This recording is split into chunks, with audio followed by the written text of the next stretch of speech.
இன்னைக்கு ஒரு புத்தக அறிமுகம். தோழர் அர்ஷத் அவர்கள் எழுதின தேடுகிறேன் என்னுள் அப்படின்ற ஒரு கவிதை தொகுப்பு புத்தகம்.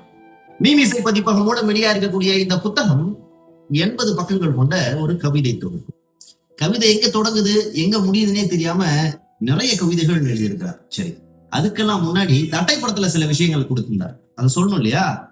எழுத்துக்களை நான் தேர்ந்தெடுக்கவில்லை, உணர்வுகள் தான் என்னை எழுத்துக்களிடம் கொண்டு சென்றது. சில நேரங்களில் சொல்ல முடியாத அமைதிகள் கவிதையாகி விடுகின்றன. இந்த புத்தகத்தில் இருக்கும் வரிகள் அனைத்தும் ஒருவரை பற்றியது மட்டுமல்ல.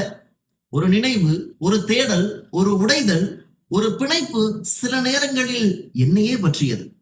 நான் எழுதுவது பதில்களை அல்ல, உங்களுக்குள் மறைந்திருக்கும் கேள்விகளை அப்படின்னு சொல்றாரு. சரி, அடுத்து இன்னொரு விஷயம் சொல்றாரு. இந்த வரிகளில் உங்களை நீங்கள் ஒரு கணமாவது கண்டு கொண்டால் அதுவே என் எழுத்தின் அர்த்தம் அப்படின்னு ரொம்ப உள்ளார்ந்த ஒரு விஷயத்த சொல்லியிருக்கிறார். சரி, இந்த புத்தகத்துல இருந்து எனக்கு பிடித்தமான ஒரு கவிதை கேட்கலாமா?